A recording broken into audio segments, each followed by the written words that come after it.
வணக்கம் தனுசு ராசி நண்பர்களே. புத்தாண்டின் தொடக்கத்தில் உங்கள் ராசிநாதன் குரு உங்கள் ராசியையே பார்க்கிறார். எனவே வருட தொடக்கம் வளர்ச்சியாகவே இருக்கும்.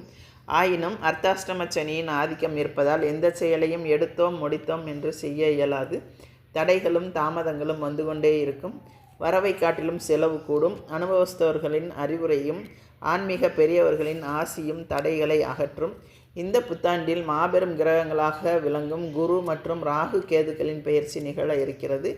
உங்கள் ராசியை பொறுத்தவரை ராசிநாதன் குரு என்பதால் அதன் பார்வை காலங்களில் அற்புதமான பலன்கள் கிடைக்கும். உங்கள் ராசிக்கு 2ஆம் இடமான மகரத்தில் ராகுவும் அஷ்டமஸ்தானமான கடகத்தில் கேதுவும் சஞ்சரிக்கப் போகிறார்கள். இந்த கிரகங்களின் பெயர்ச்சி பிரச்சனைகளை விஸ்வரூபம் எடுக்க வைக்கலாம். இதற்கிடையில் குரு வக்ரமும் சனி வக்ரமும் நிகழ இருக்கிறது. சுய ஜாதகத்தில் சர்ப்ப கிரகங்களின் பலம் அறிந்து நாகநாதர் வழிபாட்டை மேற்கொண்டால் நல்லது நடக்கும்.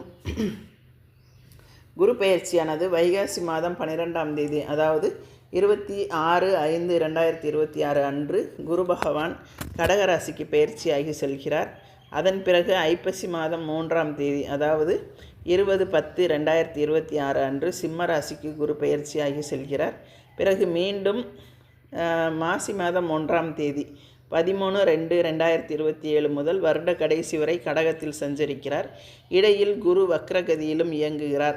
இவற்றை பொறுத்தும் பலன்களில் ஏற்றமும் மாற்றமும் வந்து சேரும். என்ன இருந்தாலும் பார்க்கும் குருவால் பலன்கள் நல்லதாகவே நடைபெறும். கடக குரு சஞ்சாரத்தை பொறுத்தவரை கடகராசியில் குரு உச்சம் பெறுகிறார். உங்கள் ராசிக்கு அஷ்டமத்தில் குரு சஞ்சரிக்கும் இந்த நேரம் அலைச்சலுக்கேற்ற ஆதாயம் கிடைக்காது. ஆரோக்கிய சீர்கேடுகள் அதிகரிக்கும். உறவினர் பகை, ஊர் மாற்றம், உத்தியோக மாற்றத்தில் நிம்மதி இழப்பு ஏற்படலாம். வரவு 1 மடங்கு வந்தால் செலவு 2 மடங்காகும். குருவின் பார்வை 2, 4, 12 ஆகிய இடங்களில் பதிகிறது. குடும்பஸ்தானத்தை குரு பார்ப்பதால் குடும்பத்தில் சுப காரிய பேச்சுக்கள் முடிவாகும். செல்வாக்கு மிக்கவர்களின் பழக்கத்தால் இடையூறுகள் அகலும். குருவின் பார்வை 4ஆம் இடத்தில் பதிவதால் சுகஸ்தானம் பலப்படுகிறது. இடம், வீடு, கல்வி, வாகனம், தாய் போன்றவற்றை குறிக்கும் இடத்தில் குரு பகவானின் பார்வை பதிவதால் அந்த இடங்கள் புனிதமடைந்து அவை அனைத்திலும் எடுக்கும் முயற்சி கைகூடும். குறிப்பாக தாய் வழி ஆதரவு திருப்தி தரும். தாயின் உடல்நலம் சீராகும். கல்விக்காகவோ கலைக்காகவோ எடுத்த முயற்சி கைகூடும். வீடு, இடம் வாங்கும் யோகம் உண்டு. வெற்றிக்குரிய செய்திகள் ஒவ்வொன்றாக வந்து சேரும். குருவின் பார்வை 12ஆம் இடத்தில் பதிவதால் ஆன்மீக பயணங்கள் அதிகரிக்கும். உடன்பிறப்புகளின் திருமண முயற்சிகள் கைகூடும்.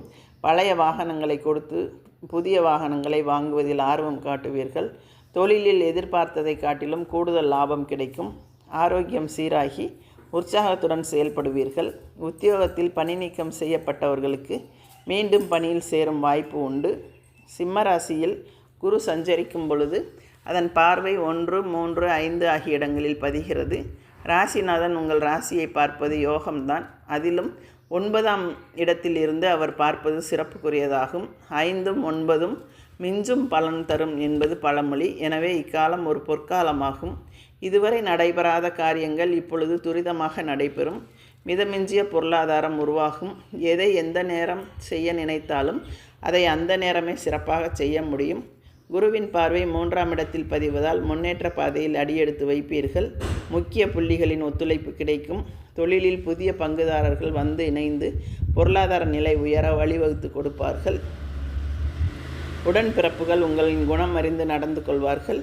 விலகி சென்ற சொந்தங்கள் விரும்பி வந்து இணைவார்கள். வழக்குகள் உங்களுக்கு சாதகமாக அமையும். உத்தியோகத்தில் உள்ளவர்களுக்கு திறமைக்குரிய அங்கீகாரம் கிடைக்கும். பகை மறந்து செயல்படும் நேரம் இது. குருவின் பார்வை 5ஆம் இடத்தில் பதிவதால் நல்ல காரியங்கள் இல்லத்தில் நடைபெறும்.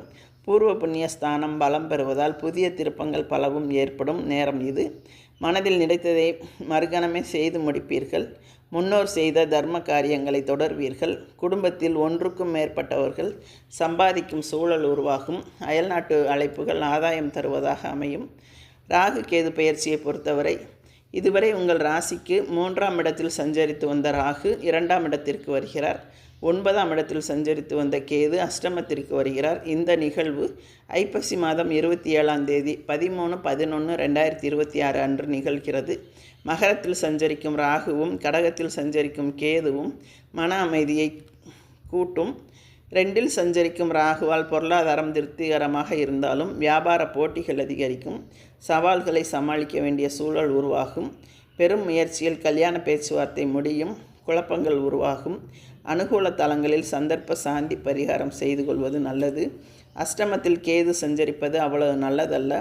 மேலும் அவர் சந்திரன் வீட்டில் சஞ்சரிப்பதால் சிக்கல்களுக்கு ஆளாக நேரிடும். சர்ப்ப கிரகங்கள் 8இல் வரும்போது சஞ்சலங்கள் அதிகரிக்கும். அதிகாரிகளை பகைத்து கொள்ள வேண்டாம். இது போன்ற நேரங்களில் தைரியமும் தன்னம்பிக்கையும் அதிகம் தேவை. வருடந்தோறும் வியாழக்கிழமை தோறும் குரு பகவானை வழிபட்டு வந்தால் குதூகலம் கூடும். குரு கவசம் பாராயணம் செய்வதன் மூலம் காரியங்களில் வெற்றி கிடைக்கும்.